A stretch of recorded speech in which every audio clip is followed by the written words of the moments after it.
What's going on, guys? Bengal again here, coming back at you with another video for the first time in a while.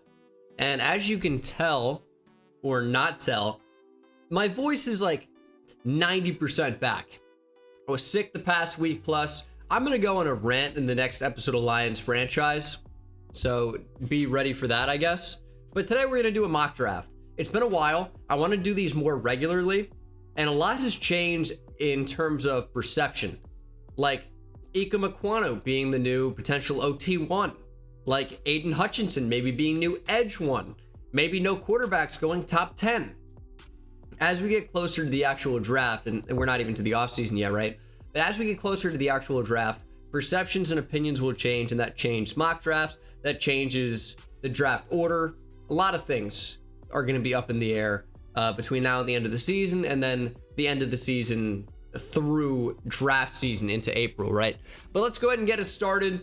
And in my last mock draft, which was about 3 weeks to a month ago, I did have Aidan Hutchinson going number 1. I said there's a chance where this happens, and now he has a crazy game against Ohio State. Perception changes. Boom, Aidan Hutchinson could be new potential Edge 1 in the class. Now, I've done only a very preliminary study of the Edge guys at this point. I still like Kayvon Thibodeau to be Edge 1. A lot will change. I have not done a real in-depth breakdown of these guys. Let me know if you'd want to see one of those on the channel. I've done a few of those in the past. But we're going to start things off. We're going to go Aidan Hutchinson again. I think there's a real-world chance that happens. Guys like Daniel Jeremiah said that maybe he would be the favorite in this early draft process to go number 1. And we're going to make that happen. And now things get a little bit interesting, because maybe Kayvon Thibodeau isn't even the next player off the board. Get a team like the Jags, and they do need edge help, but is it their biggest need? Maybe they would opt to go tackle. Maybe they would opt to take Kyle Hamilton, who's one of the best players in the entire draft. Like, if you want to talk about pound per pound basis, the way you do in like MMA, like just in terms of pure best player available at any position, it might be Kyle Hamilton. He just possesses such a rare blend of size, speed, instincts, and everything you want in a safety, which is, you know, that sideline to sideline range, the ability to come up and play physical at the line of scrimmage. You get a lot with Kyle Hamilton. I think even he would be in play here at number 2, but safeties just really don't go quite this early usually.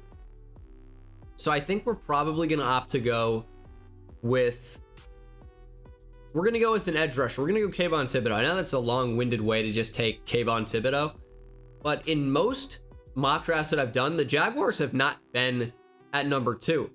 With the win early in the season, they kind of elevated themselves to that 3 or 4 spot, and it's been Lions, Texans, Lions, Texans, Lions, Texans, right? So we're going to get the Jags Kayvon Thibodeau and see how that changes things. And now the Texans at 3. This is where things start to get really interesting, because now that the top 2 edge guys are off the board, what do you do here? Now, you could go tackle. I think that's in play. You're looking to get a right tackle. You have Laremy Tunsil already.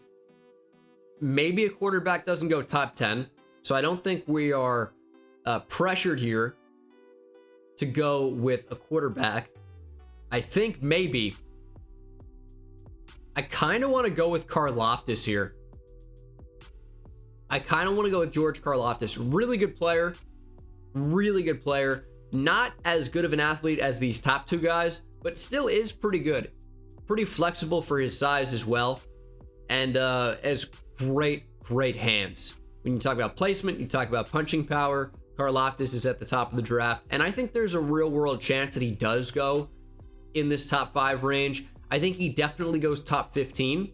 And, you know, isn't certainly a guy that's going to go top 5 or top 10 even. But I think there's a chance that it happens depending on what position the Texans would be looking to target here. Because there are questions with Derek Stingley. There are questions with maybe taking a safety that high if you're the Texans who need a lot of help. Maybe just taking the best edge player wouldn't be the worst idea. We get to the Jets at number 4. I think they would be pretty upset that Karlaftis and really the top 3 edge guys are off the board. I think we're going to go with a tackle here. I know I've had Aidan Hutchinson up near the top of the draft in like all of my mock drafts so far, been on that train for a while now. It's nice to see him getting the proper recognition.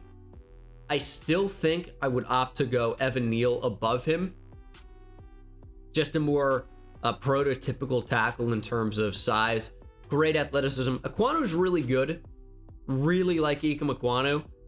But I think with the size of Evan Neal and his athleticism, I think he's going to be OT1 for a lot of teams, if I had to guess. So we're going to go Ikem Ekwonu here to the Jets. We've talked about Kyle Hamilton before. Evan Neal is fantastic. Now, there are some questions with him technically as a pass protector, but the athleticism's there. If you can coach him up, I think he's going to be an incredible player long term. And we get to my favorite team, the Giants, who pick back-to-back at 5 and 6. We've talked a lot about this in the past. I've given them Ikem Ekwonu before. I think offensive line needs to be prioritized in the top 2 rounds for sure. It's been such a bad unit for so long. You have to improve that in some way or another. So I think tackle is certainly in play, and we are going to go Ikem Ekwonu with the first pick. I think you just have to. You need to improve the offensive line. I think Ekwonu does that. Whether you want to play him at right tackle or even maybe left guard.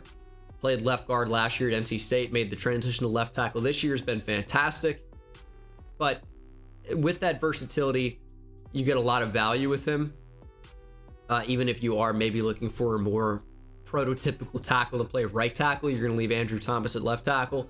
Giants at 6, though. I've thought about this for a while, and I've kind of dismissed Kyle Hamilton before for the Giants, just because I think they have more pressing needs. But I think I am going to go Kyle Hamilton here and say the value's there, best player available maybe. And here's why.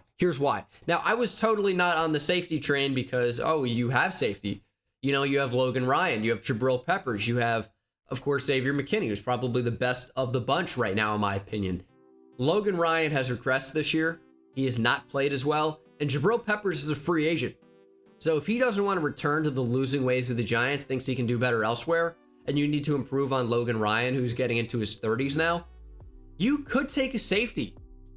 Xavier McKinney is a more prototypical strong safety anyway, and then you have Kyle Hamilton playing over the top, doing a number of different things for you as well.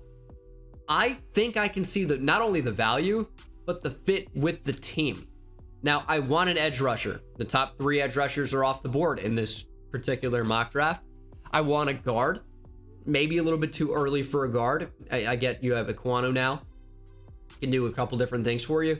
Maybe you'd opt to go, guard at the top of the 2nd round because you do have a pick there. Maybe you opt to go with the Darian Kennard if he's available. Maybe you opt to go with Sean Ryan, plays tackle, but is viewed mainly as a guard. Who else has received a lot of hype lately? Where's the Memphis guard? Dylan Parham could potentially be top of the 2nd round guy as well, even though he's a little bit down the board right now. Again, I wouldn't put too much stock in this Draft Network predictive board at the moment. I don't think Kenyon Green gets that far down. I don't think Tyler Linderbaum, who plays center, who'd also be a great pick, I don't think he hits the 2nd round at all. He's just so unbelievable. I need a drink of water. I'm still not back all the way healthy, unfortunately, which I wish was not the case, but here we are. And we have the Jets at number 7. What do you do if you're the Jets here? I think with Kyle Hamilton off the board, you took Evan Neal earlier. I think you probably go for best player available, and that could be Derek Stingley Jr. at this point. Now, he was unbelievable as a freshman, has had some injury concerns, and wasn't exactly the same player in 2020 and 2021, and of course 2021 barely even counts as a season for him with the injury and just sitting out the rest of the season. But if he can be the same player that he was as a freshman, I mean, he's been CB1 in this draft class for literally 3 years now. We'll have to see how teams view him. Things could change in the actual draft process, but I think the Jets would be really happy with Stingley at number 7 overall. Just a really, really good player, based at least on his freshman tape, but we'll have to see how teams value his 2020 and 2021 moving forward. Panthers at 8. You could take a quarterback here. This could be the first spot that a quarterback goes. The offensive line is really not good, but quarterback is a huge problem. I think in a world where no quarterbacks have gone yet, I think you might go QB. And I think we're going to continue the trend of Matt Corral being QB1. I just think you have the most potential there with Corral. I like Kenny Pickett as a player. I think he is a more Joe Burrow-esque player where the athleticism is pretty good, not amazing. The arm strength is fine, not amazing. And he is more of a field general type quarterback, which there's nothing wrong with that. But as far as being the first quarterback selected, a lot of teams historically have drafted based on traits. And Corral's a great athlete with great arm, just natural arm talent. I think that will elevate him, and teams think they can coach him up. I like Corral as QB1, even if Kenny Pickett might be a better day one player. So Corral's going to go to the Panthers here. I like his upside. Got a lot to work on. But I still think he has the potential to be the best quarterback in this draft class. We'll see if it comes to fruition. Falcons at number 9. Another tough spot. This could be back-to-back quarterbacks. I know we said, maybe one doesn't go top 10, but I think it lined up there for the Panthers. I think it might line up for the Falcons as well. Yes, I get that Matt Ryan's still playing fairly well. I get that you have big needs defensively, but at what point do you say, hey, we need to focus on the future? I'm not sure this is the quarterback class to do that. So I think we will go with defense, and I like the idea of taking David Ojabo here. He's just such an insane athlete that is really developing as a pass rusher. He was so fun to watch this past season at Michigan. He and Aidan Hutchinson really got after it, and I don't think you're going to find a more athletic edge rusher in the class than David Ojabo. And that's knowing what we know about Kayvon Thibodeau. That's knowing what we know about Aidan Hutchinson. David Ojabo is a tremendous athlete, just a freak. And that type of quickness, that type of twitchiness with the added development with his hands, there's a lot to like. I think he could go top 10. Eagles at number 10. I like going cornerback here for them. We're going to take Andrew Booth Jr. They have back-to-back picks. I love Andrew Booth as a player. Really, really good ball skills. Tremendous last year in somewhat limited reps and really turned it on in 2021 down the stretch. So, love Andrew Booth Jr. Am I saying 2021 weird? I might be. But Andrew Booth Jr., I really like him for the Eagles. I don't like the Eagles, but I think that's a great pick for them. I am struggling a bit, but Eagles at 11. What do you do here if you're Philadelphia? I think you could take the best edge rusher available. In my opinion, be Trayvon Walker at this point, and they have actually moved him up. After that, I probably like Jermaine Johnson. Maybe a bit higher on him than a lot of people, but I like Jermaine Johnson a lot. Cameron Thomas is real good. Not going to go this high. What do you do here if you're Philadelphia? I don't really think tackle's a problem at all. Jordan Mailata's been tremendous. You still have Lane Johnson. I like your situation at guard. And you're really just talking about, with the interior of the offensive line, you're just talking about age at that point. What do you do here for Philly? Probably the best receiver available. I think it's Garrett Wilson. He's my receiver 1 in the class. Tremendous player. And I don't think there's a problem with him being the first receiver off the board here at 11. Thought about this one for a while. I think I'm going to go Tyler Linderbaum. Like him a lot. Garrett Bradbury really hasn't lived up to his expectations, we can say. Was an older prospect to begin with, and I don't even think is starting right now for Minnesota. Getting a big-time center in Tyler Linderbaum that allows you to run, as effectively as you have, and they looked amazing against Pittsburgh, right? But I think Linderbaum is an upgrade. Tyler Linderbaum is probably the best center we've seen in the draft for some time now, maybe since Frank Ragnow. He is an awesome, awesome player, and I think that he could go top 15. I think he's a really, really great fit here for Minnesota that is seemingly always in need of interior offensive line help.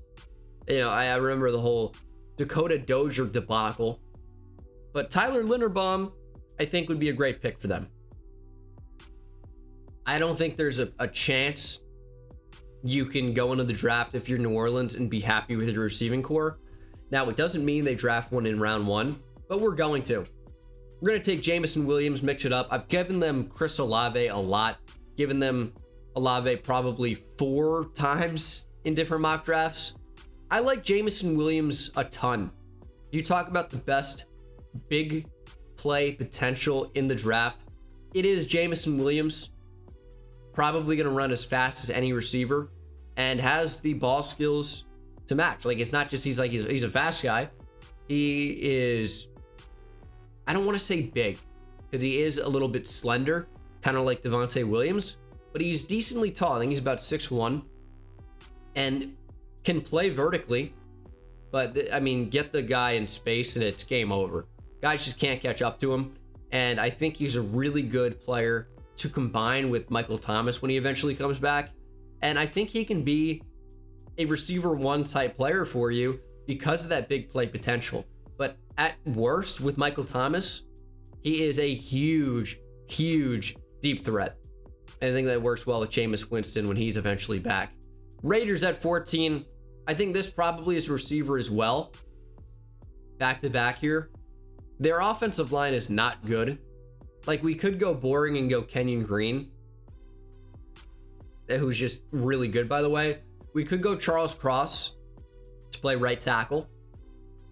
But I think the interior of that offensive line is a bit of a problem compared to receiver at this point. Hunter Renfrow is really good.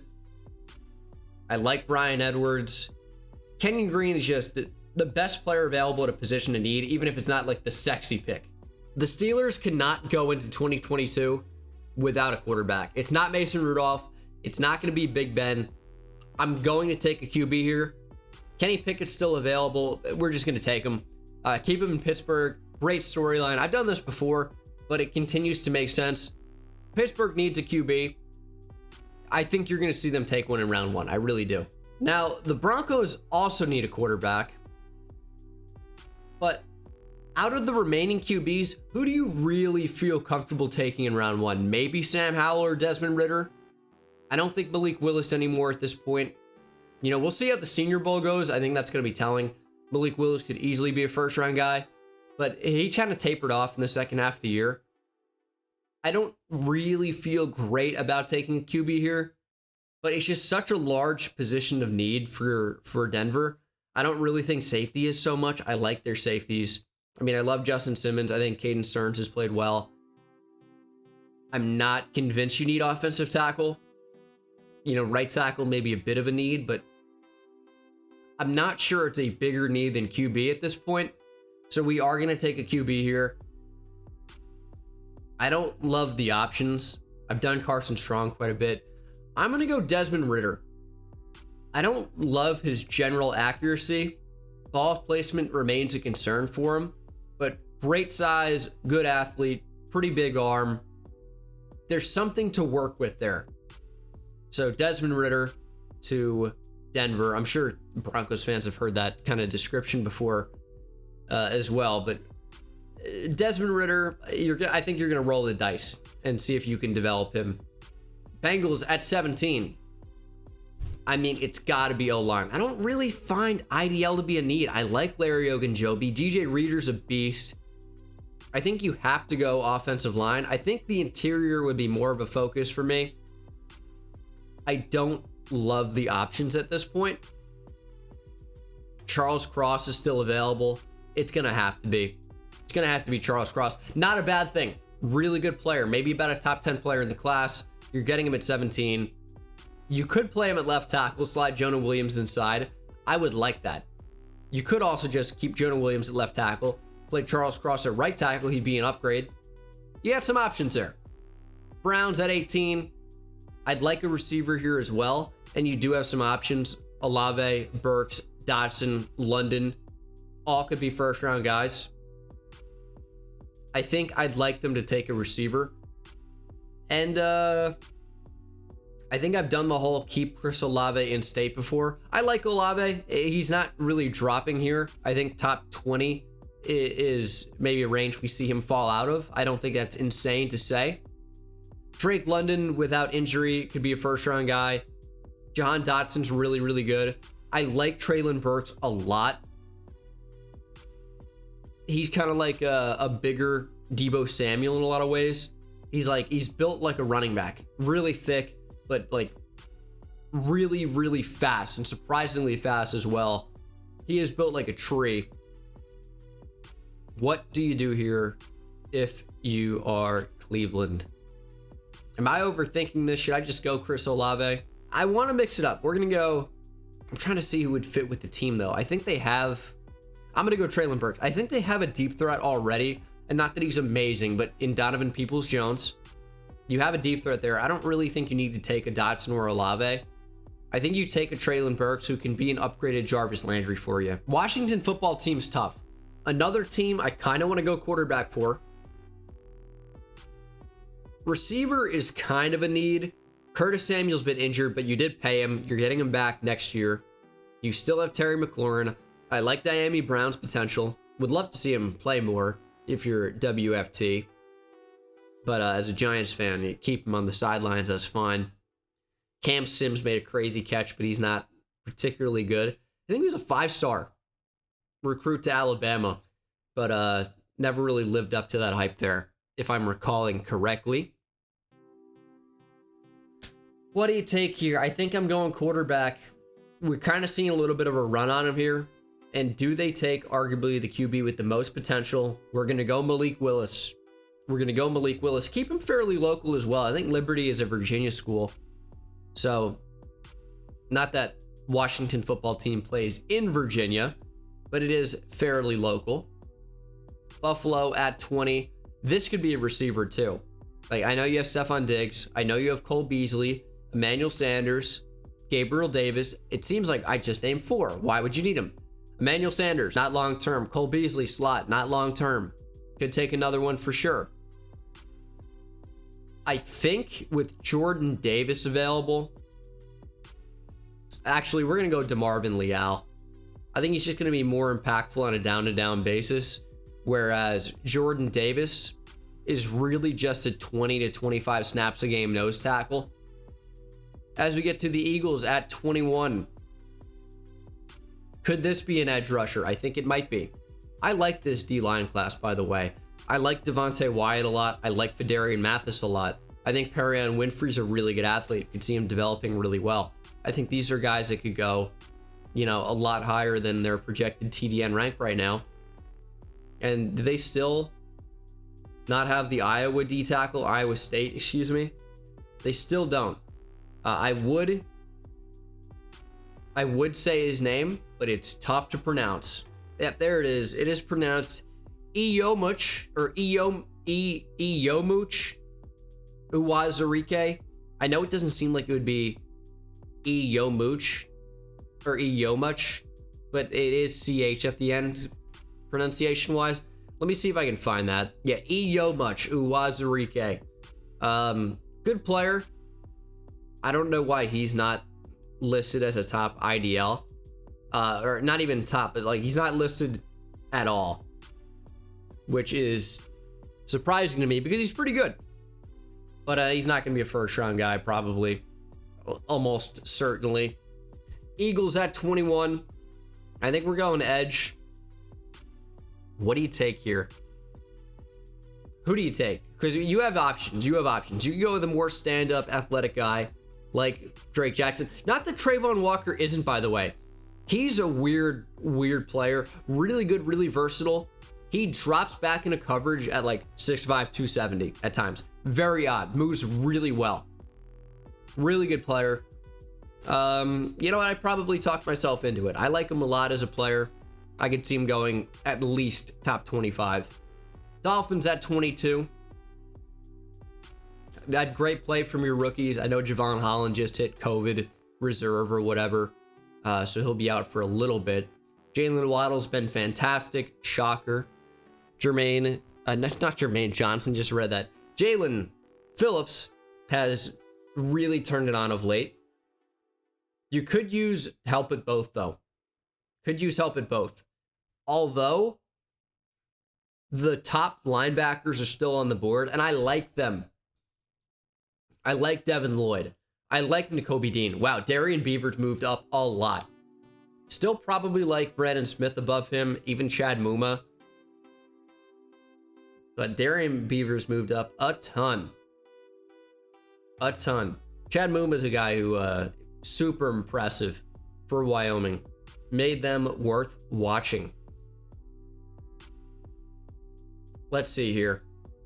What do I mean, this is a luxury at this point where you can go top receiver, top edge rusher. If we're looking for a good pairing with Jalen Waddle, I think Drake London would be that. But I like the idea of actually getting a big-time linebacker for them. I really, really do.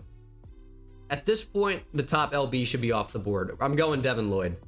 I think Nakobe Dean's right there. They're almost interchangeable for me right now as LB1, LB2. More is going to change as we get to draft season. I can do more in-depth, tape study on these guys, but I've only watched them right now. I've only watched them. Haven't actually done tape study. So we'll have to see who ends up being LB1 for me. But I like Lloyd a lot. I like Nakobe Dean a lot. As we'll get to the Chargers at 23. Jordan Davis still available? Let's take him. Their run D's so bad. He's going to help out a lot. Point blank, period. End of discussion. Lions at 24. This pick's rising a bit as the Rams have continued to lose of late. We've gone with Aidan Hutchinson at 1. I like maybe Daxton Hill at this point. Oh, actually, you know who I like a lot? I don't know if he fits right here, though, is Trent McDuffie. Stood out to me. Trent McDuffie is such a good tackler who's also really good in zone coverage. Daxton Hill offers you a lot of flexibility. We're going to keep the Michigan teammates together. It's a fun storyline. Give me Dax Hill. Ravens at 25. I mean, I think it's got to be tackle for me. I'm going to go Trevor Penning. FCS guy, really impressive. Mauling run blocker. And I think you're going to try him out at right tackle. You get Ronnie Stanley back and healthy next year. Should be a pretty good pairing. And it lets them run the football, which is what they love to do. Cowboys at 26. What do you do here if you're Dallas? Maybe losing Michael Gallup. I don't think you take a receiver, even with Olave on the board. What are the edge rushers for them? I mean, Micah Parsons has been so incredibly unbelievable as an edge player, which was just a little bit unexpected for me because we didn't really see him do that a lot at Penn State. And now the Cowboys are saying, go do that. And he's like, okay, I'm the best at doing that. And you go, oh, wow. The athleticism transferred a lot. He's incredible. Micah Parsons is unbelievable in that edge role. Now, this makes me wonder what team may have drafted him that wouldn't play him as a true edge. I know he's been playing some off-ball linebacker as well and has had some good reps, but he's not been the same type of guy that he has been on the edge. He's been so crazy good as a pass rusher. And what team would take him and say, you're a Mike linebacker, and we wouldn't see this Micah Parsons? As a Giants fan, I wish that it was the case, because I don't want to see this guy in the Cowboys being the next DeMarcus Ware. I don't want to see that, and it seems like that's what we're going to be seeing. So I hate that. But I don't really think you need to take edge. I think you probably opt to improve the back end. They've had some really good play with their young IDLs. You look at brother of a former New York Giant in UCLA standout. Oh, I'm going to can finally get it out. Osa Odigizua, brother of Owa Odigizua, Mabe. I think we're going to go safety.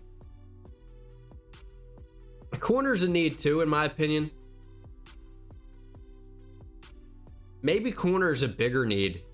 I don't like Anthony Brown for them. I think I am going to go corner. Roger McCreary, probably the best man corner available. Ahmad Gardner's good, don't get me wrong. Sauce, beast. Kyer Elam, injury concerns. Trent McDuffie, best zone corner available in my opinion. Depends what you want. And I think you probably opt to go Roger McCreary for a lockdown man corner when you have a guy like Trayvon Diggs that really loves to play the football and play aggressive. You want a guy on the other side who's going to be more of that lockdown guy. And Trayvon Diggs can be left to be that ball hawk type player. I want edge help if I'm the Chiefs. I really, really do. But Chris Olave being available is also very tempting. The depth at receiver in this class is pretty unbelievable. What do we do?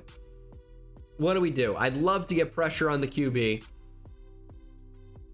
I'd love to upgrade safety just because they don't like Juan Thornhill clearly, and they're left to play Daniel Sorensen, who is not good in coverage at all, even if he is good as a more of a box safety.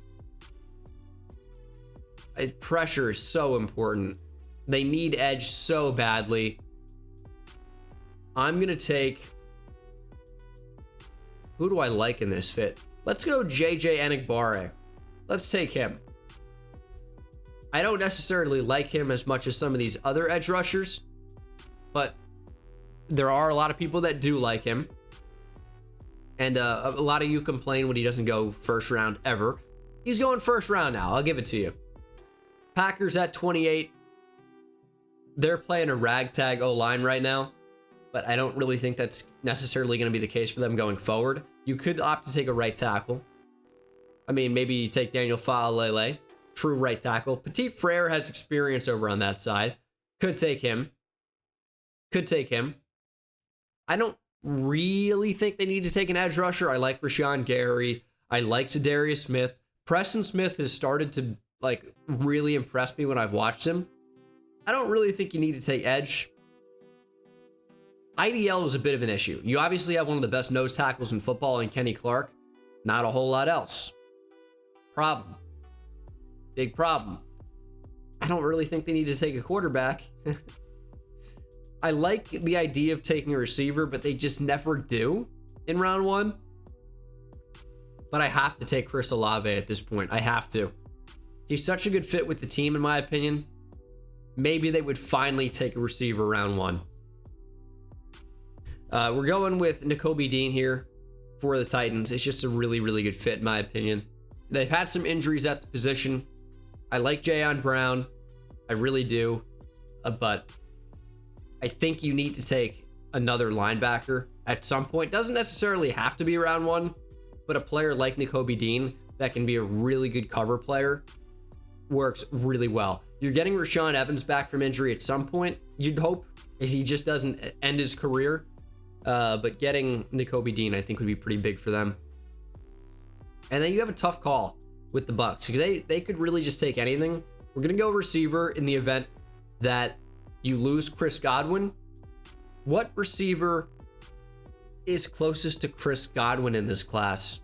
I don't think you're maybe trying to replace him. I think you're trying to get a better fit for the team. Not better than Chris Godwin. I don't want to be spoken out of turn there, or if you know what I'm saying.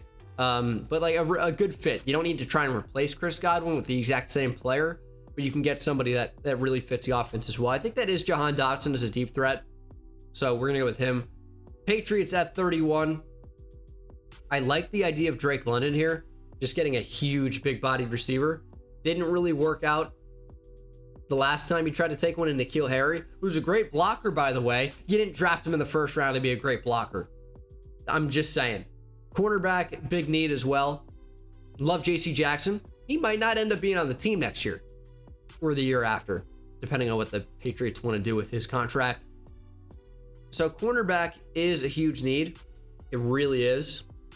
I think it's a bigger need than receiver. They've never really prioritized that either. They love to take corners in round 2 historically, or DBs in general. I like Kaiir Elam for them. This is a man-heavy team. Sauce Gardner fits too. Let's go with Sauce. Why not? And then Cardinals at 32. I think we're going to take an edge guy. I've done Drake Jackson too many times. Give me Jermaine Johnson. Like him a lot as a player. I think he has 3-4, 4-3 versatility. Looking to replace Chandler Jones long-term. And that is the mock draft. Sorry, I am still sick. I tried to do my best to get through this. Hopefully you guys enjoyed the video, regardless of my voice being a bit weird and maybe some odd cuts in there and some misspeaks, however you want to say that. But that's going to do it for the video. Thank you guys so much for watching. Hope you enjoyed, and I'll see you in the next one. Take it easy. Insane, I hit it at the park, bend bones. See me high step to the end zone. My life like a game, Nintendo. Playing with the best, let them know. Get off the track, the train's coming through. Yeah, promise you get in my way, then you best believe I'ma just run over you. Yeah, yeah. Papa turn, taking it back to the house. Defensive joke, I'm laughing so loud. Speedbird's good.